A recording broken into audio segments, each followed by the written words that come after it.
Assalamualaikum warahmatullahi wabarakatuh. Apa kabar semuanya? Semoga selalu sehat walafiat dan senantiasa dalam perlindungan Allah Subhanahu wa taala. Saya dengan Sandi Raditya dan di video kali ini saya akan membahas social ethic and profession.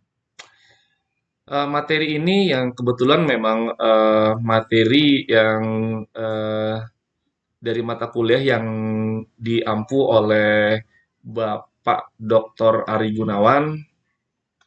Apa kabar Pak? Sehat-sehat ya Pak ya?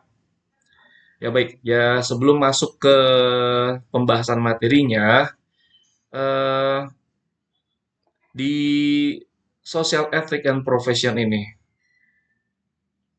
ada satu prakatanya yaitu era disrupsi digital yang ditandai oleh kecanggihan kecerdasan buatan atau AI, peran media sosial dan globalisasi lintas budaya, peran etika menjadi semakin krusial.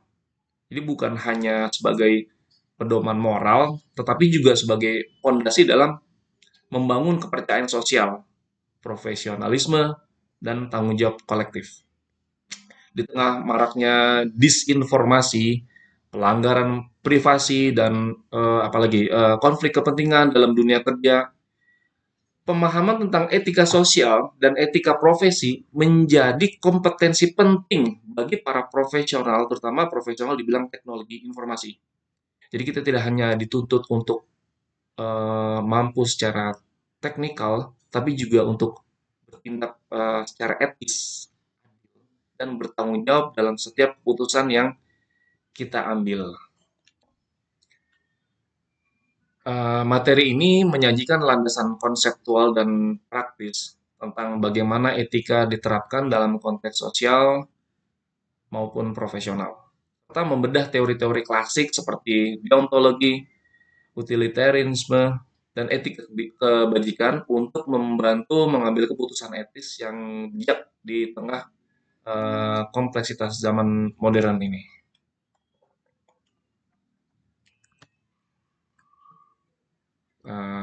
Pengantar etika sosial dan profesi. Di sini ada 3 poinnya, yaitu etika, etika sosial, dan etika profesi.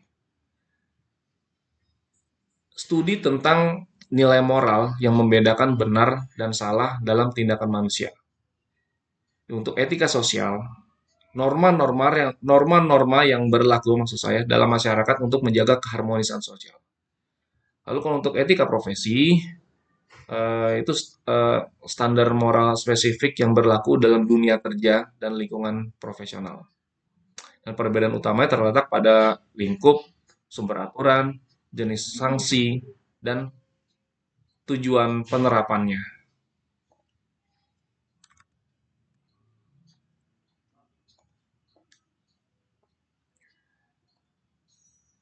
Lalu apa pentingnya etika? Pentingnya etika itu untuk membangun kepercayaan, menjaga ketertiban sosial, mencegah penyalahgunaan, dan sebagai pedoman keputusan. Untuk membangun kepercayaan, etika itu menciptakan hubungan saling percaya antar individu dan institusi.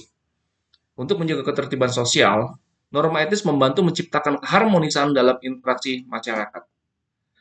Dan untuk eh, pencegahan atau mencegah penyalahgunaan, etika itu membatasi perilaku yang merusak dan penyalahgunaan posisi kekuasaan. Lalu sebagai pedoman keputusan, etika itu sebagai prinsip etis yang menjadi acuan dalam mengambil keputusan yang kompleks. Lalu berikutnya,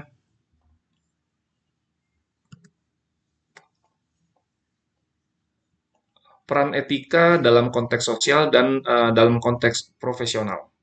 Dalam konteks sosial ada 4 poin, yaitu menciptakan harmoni masyarakat, membangun rasa saling menghormati, memperkuat ikatan komunitas, dan mendorong tanggung jawab sosial. Dan peran etika dalam konteks profesional itu untuk meningkatkan profesionalisme yang pasti. Lalu membangun kepercayaan klien, menghindari konflik kepentingan dalam perusahaan, dan menjaga standar layanan. Jadi etika itu berperan sebagai perekat sosial, sekaligus fondasi kepercayaan dalam dunia profesional.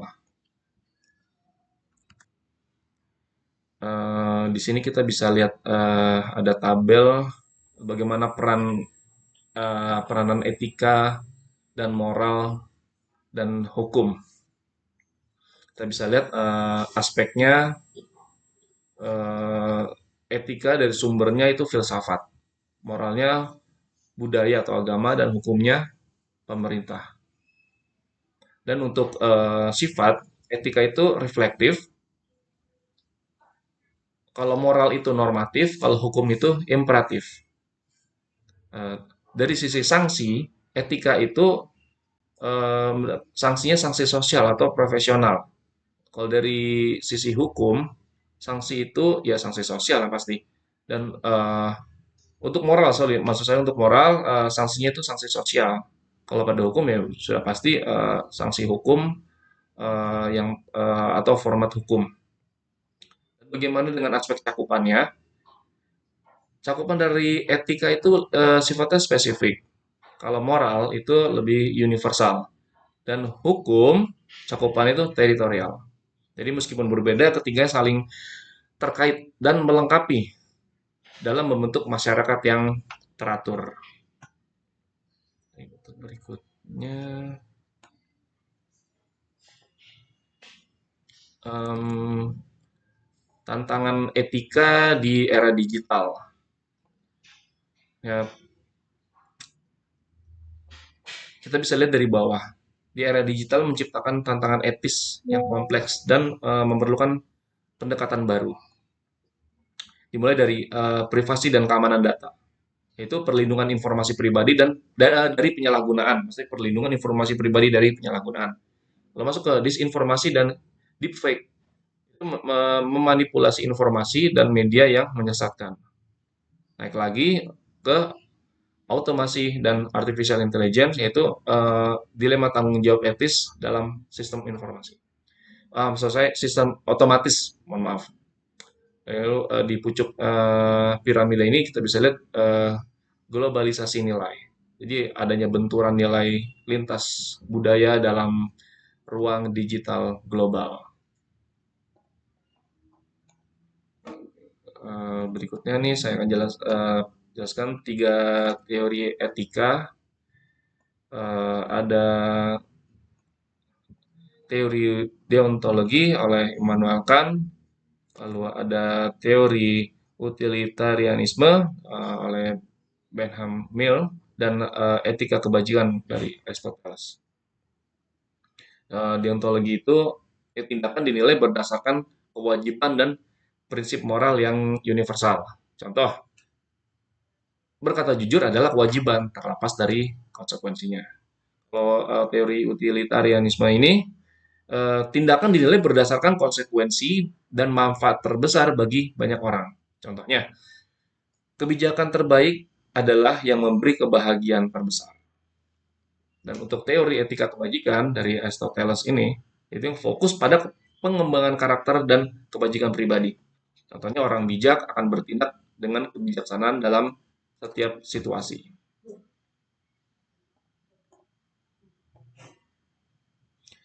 Bagaimana perbandingan tiga teori tersebut?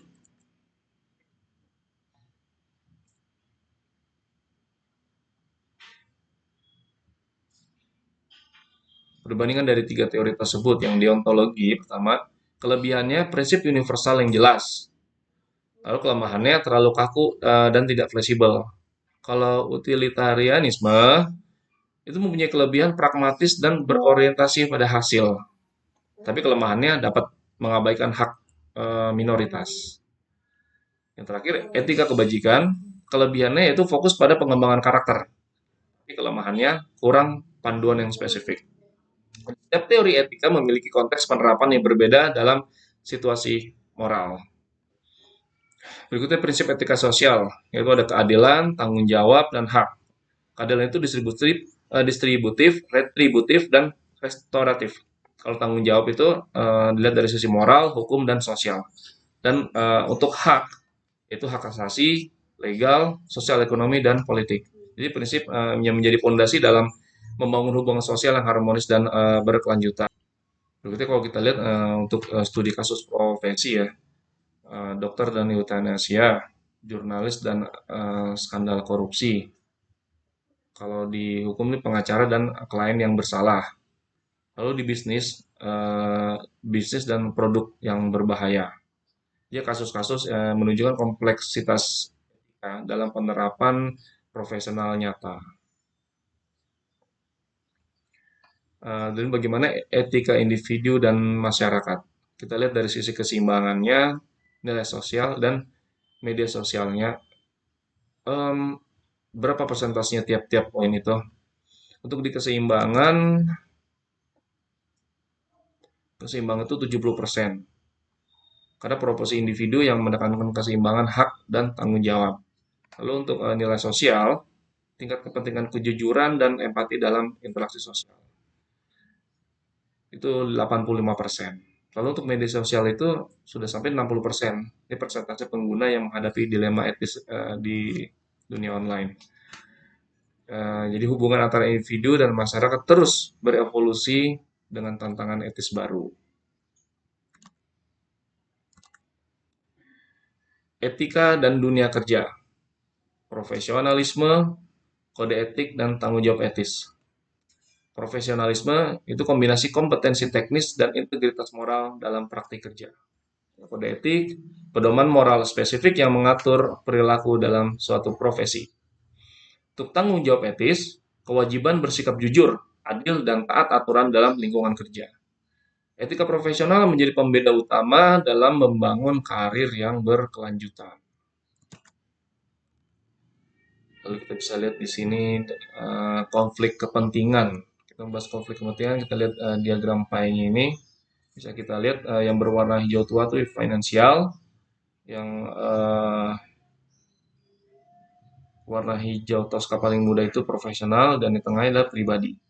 Lalu konflik kepentingan dapat berdampak serius pada kepercayaan dan integritas profesional.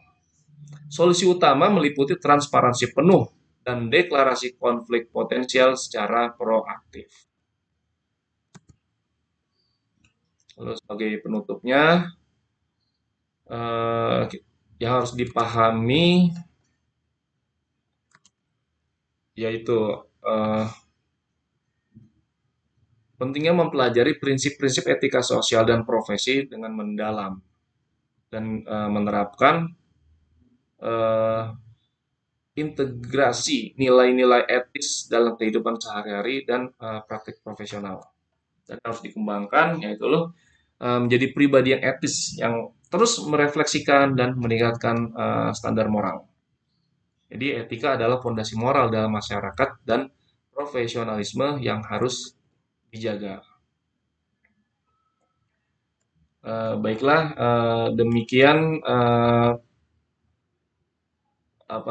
video singkat dari materi social ethic and profession. Billahi taufik walhidayah. Assalamualaikum warahmatullahi wabarakatuh.